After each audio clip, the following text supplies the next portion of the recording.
Thank you for listening to the audiobook recording of The Cure by MC Foley, narrated by MC Foley, on Sunset Boulevard in the same location where the book was written. You may hear the sounds of life during the recording, giving you the same experience I had while writing the book. Dedicated to every motherfucker I ever wanted to impale. Episode 1. The card was metal. Embossed into the metal was the name, Agatha. They said I didn't have a chance, Jimmy tells me. I tried everything, green powders and green pills and every strange plant from the other end of the world. Me too, I nod. What is it? He pries. What have you got? I'm not sure, I say. My brain scrambles back through the chapters of my illness. First, I lost my voice. Laryngitis, the doctor told me. But how? Something in the air, he'd said. Next, I could hardly drag myself out of bed in the mornings, could hardly focus on the task in front of my face. The bosses slammed on more work anyways.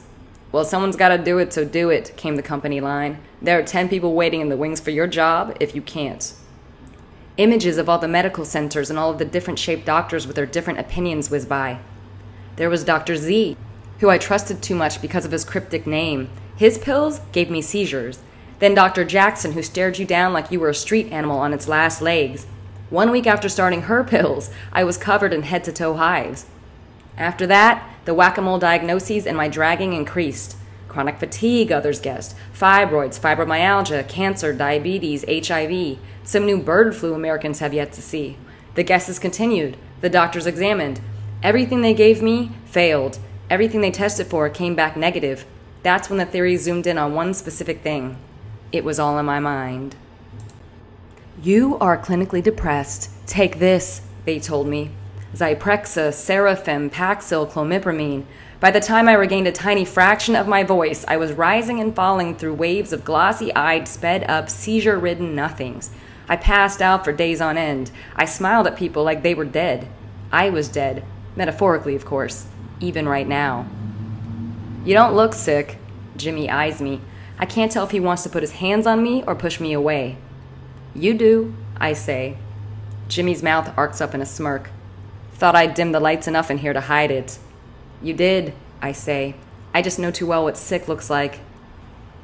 He leans back and runs his hand through the disjointed black spikes that stab upwards, making it look like his head is at war with the air.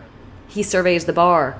5 minutes left of happy hour, and the crowd is easing into that drunken place where all of the world is nothing but a warm honey buzz. I'm better now, he tells me. You should have seen me a few months ago. I was a goner. He presses the metal card into my palm. I can feel his skin on mine, softer than I expected for such a sick young man.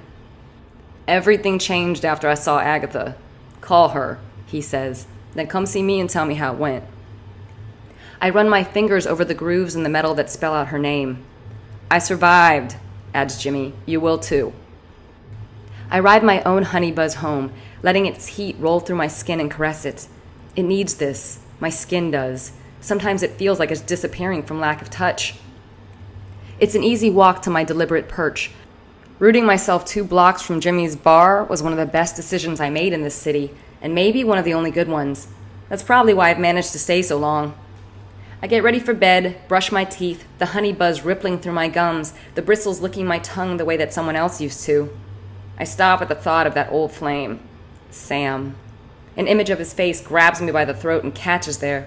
Luckily, the catch is losing power. It's been long enough now and I can finally push him away. I spit the memory out and stare at the pharmaceutical mountain in my bathroom, willing it to leave me alone. It stares back at me, cold like Dr. Jackson, wrong like Dr. Z. My skin tingles at a thought. Jimmy's hand in mine, the card, the metal, Agatha. I call the number and leave a message. An immediate text responds to me. Hello, Evan. Thursday, 7 a.m., 8250 Sparrow Way, back house. The Bird Streets? How much is this going to cost? I call Jimmy. I ask the same question. She's reasonable, he tells me. She's not part of the system or the racket. She used to be. Now she's all about the cure. Thursday crawls to me like Disneyland to a 6-year-old. Each day, the whatever it is illness pouring its weight on me, pushing me down. I heave my shoulders up to stop from hunching in work hallways. I shove out the systematic laugh that always comes at 11:30, that always responds to the mail guy when he rolls past with his metal cart and sings the afternoon jailhouse song on cue. Coffee, coffee, coffee! Get the fuck out of here, I say this time. He stops the cart. I can hear him behind the wall of my death gray cubicle. You got a real mean disposition, he grunts. Think you're better than people. The cart rolls on. I want to chase after it and pound his neck and its metal arms until I break it. Not his fault, I tell myself. He's just trying to make do. Thursday glides in with smoke-simulating clouds and mist clutching the hills as I drive up them, past the other flying animal names until I see Sparrow on the left. It's one of the highest bird streets, undoubtedly one of the most expensive, spotted with cars, parking spots everywhere, the number 8250 stamped in a standout turquoise on the curb. The air seems lighter here. The front of the house is a series of high, smooth, chocolate brown walls that bend in on each other like the start of a maze. Inside one of the walls, close to the front, a gas fire burns above a pile of blue glass pebbles. How can a fire that large burn inside a stone wall? I want to walk in further, pass into the maze, and work my way through whatever lies behind it. Something tells me not to. I hear a creak to my left. A turquoise door is open there, calling me to it, to the back house. It's a weird feeling, walking into someone's private home for such an intimate thing. My brain thinks back on every news story I've ever heard. Do I remember any murders in the bird streets? Disappearances? What about that rapist running around the city? The one assaulting all those women in stairwells? The one they haven't caught? No, don't think like that. Jimmy came here. I trust him. I ease through the open door. Pull it shut behind you, comes her voice. It laps along my insides like a gentle stream. She has me immediately. Something about the twist of her words, the gravel on her tongue, the age. I shut and lock the door and feel myself stumbling towards that voice like a child to a nurse, stumbling towards the liver-spotted, crumpled-like piles of laundry hand that reaches for me, pulling me into a windowless closet of an entryway. She, Agatha, has a knack for setting a mood. Inside this dimmed and candlelit entrance, she looks like a beauty, 30 years younger than she likely is. I can imagine her hair as a stream of luscious red, can pull my eyes away from the deep-set wrinkles that circle her mouth, that slice into her forehead. I can still be entranced by a goddess. Jimmy told me that she puts her hand up, motioning for me to stop. Words intrude, she says. You do not have the answer. This is why you are here. Let me solve your riddle. My riddle? In any other setting, I might have bolted, backed right up through that door and scrambled away from a woman who I could only describe as a witch. Not a witch, she says. I can't help myself. I flinch. What the? She cocks her head and looks at me. Her eyes are all rolling green oceans and kindness. I relax. She motions for me to follow her deeper inside the house. Another blue glass pebbled fire crackles in here. It's enormous, takes up a massive section of the wall next to a high cushioned table. A scent of something, trees, pine, of something older than the city itself wafts from the fire. Something about it and about her honest, soft, wrinkled hands, something about how waif-like her bones are puts me in a trance. I allow this stranger to lay me down on that table, to cover my eyes with a musky scented cloth. Blinded now, it's just the smell that speaks to me. A smell like a primordial jungle awakening to its life, brimming with animal energy, with ground mushrooms and dampened weeds, with fresh wild grass and small furry things squealing for their mothers. This is the scent that runs into and through me. This is her hands brushing my forehead and my wrists. This is a low humming coming from her tiny mouth as she encircles me, sprinkles me with something dry. A powder? Ashes? Brushes me with something coarse. Straw? Soothes me into a sleep that submerges my addled brain, sucks me in and explodes me out into a color-saturated, heart-bursting dream. It feels like days later when I rise up from that cushioned table, groggy and healed? No. There is still that ache, still that dull heave of life. But wait. The pain exists, but I can feel it. Can feel a gentle change, like dissipation, like a city peeking out from burning off mist, some fog in my eyes gently clearing, some gray weight in my bones burning off. Time, is all she says before she lifts me and leads me to the door. She holds out her hand. I remember Jimmy's instructions. A precious metal or jeweler artifact. No money, no checks, nothing flimsy like that. I hand her my grandmother's earrings. The white gold ones. The ones I thought were no big deal to part with, but which leave a knot in my gut once I let them go. Come back to me when you see the dragon, she says as I walk out the door. What? The dragon? I turn back to ask her what the hell she's talking about, but when I meet her eyes, she shakes her head no, then shuts and locks the door. I drive down, away from the bird streets, wondering if all the people who live up here know other ways to move like this, to fly. It doesn't hit me all at once. It hits me over the next few days and weeks, in waves, in new chapters, small stories that add together to tell the tale of my surviving? No, there are better words for this, of my becoming something else. Chapter 2. How do you feel?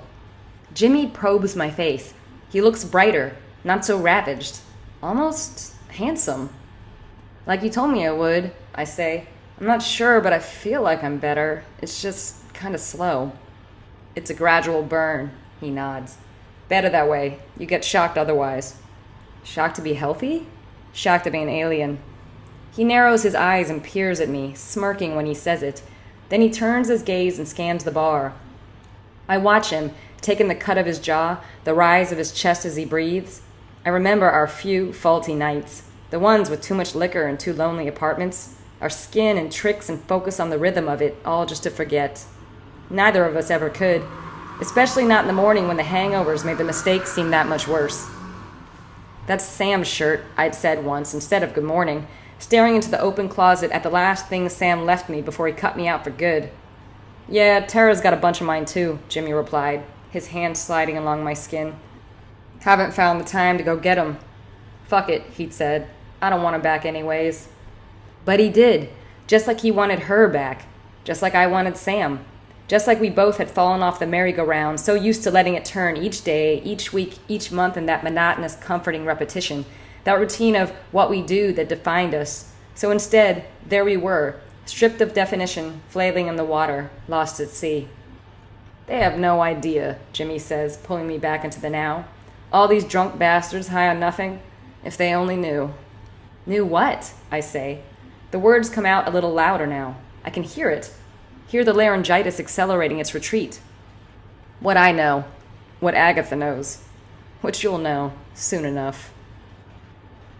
Days later, I feel it. I really feel it. I'm clean. I move like a teenage panther. I think at a speed that seems like some new technology has implanted itself in my skull. More than that, I can alter my world. It occurs to me first at work, that petri dish of gluttonous medieval rulers holding desperately onto disintegrating plots of land on the 15th floor of our recycled oxygen fluorescent flooded prison. That black hole of gross inequality and compensation, backdoor blowjobs to book the best window office, and beaten down workhorses hardly able to drag their loads anymore. I return on a Thursday morning. First day back for you and first day out for Kate, they tell me. Fired? Quit? Leave of absence? Suspension without pay? I ask. Not Kate, I think. Not Kate, the staff favorite, who'd lately taken sides against the medieval rulers. Not Kate, the rebellious fighter in her late 50s who was scheduled for open-heart surgery. Yes, Kate, they say, axed. She is just the first. The rest come during the layoffs. Layoffs and forced transitions, shove-outs and dishonorable computer lockouts and pack your box and leave. I'm sorry you just squeezed out babies, but we've got budgets to maintain. Never mind the 100,000 we somehow lost in executive mistakes. Then come the multiple forms of full-times cut to part-times cut to, with this reduction in hours, you don't earn enough to keep your health insurance. Oh, say hi to the wife and kids. What about the 15th floor? Who departs our hovel from there? Just one. The honorary scapegoat for all of the kings and queens, the one who's made the rest of them feel that much safer with every new reported incident of his comments about yeast infections or cobwebs in the receptionist's crotch, of passing out candy-flavored lube to his favorite female employees, of showing someone his cock ring in the conference room, and various colorful, chronic things. They've all known they needed him. They've hidden behind him for years. Now, with the layoffs, he can serve his greatest purpose and be gone. Some days after the bloodletting, it's time for get back to work like this never happened at all. Co-worker Carrie and I make our way down the hall. On every side, huddled clusters hum with their now common whispers about how, in the midst of it all, a few of the 15th floor residents booked their trips to London and Spain. How some of them walked away with camouflaged raises. I feel scorched inside. A rage claws its way up my throat, smokes up my eyes.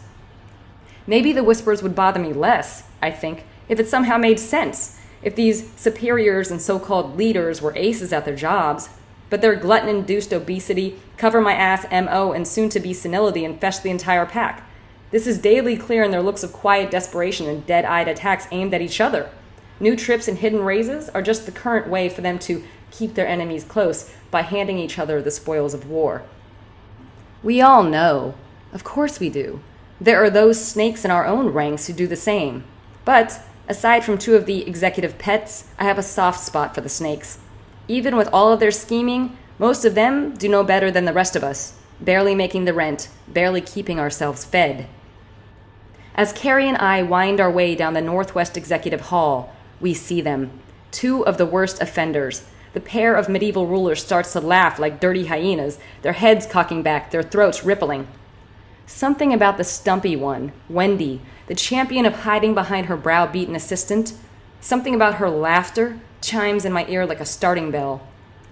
Then, something about Tom, the tall, corpse-like CFO, something about his bony, overpaid, health-insured arm stabbing into the wall. It sticks with me, stays with me, suffocates me with anger, sends me spinning all the way into my rage. Grease this time, Tom cheeses to Wendy in plastic-faced awe. Then turkey, nods Wendy, her plump face bobbing up and down like a mid-blowjob prostitute. We're only walking to all the five-star restaurants this time. I have to break in my new shoes. I look at them then, those shoes that remind me of the richest women on Washington, D.C. subways, wrapped in Martha Stewart colors and only the finest of uptight clothes.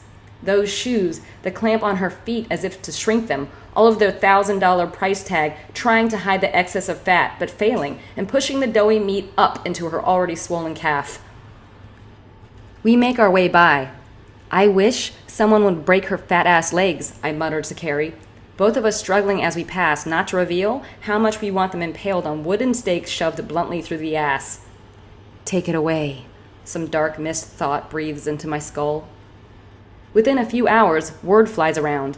Wendy just walked across the street and a car cut the light, barreled into her, crushed her.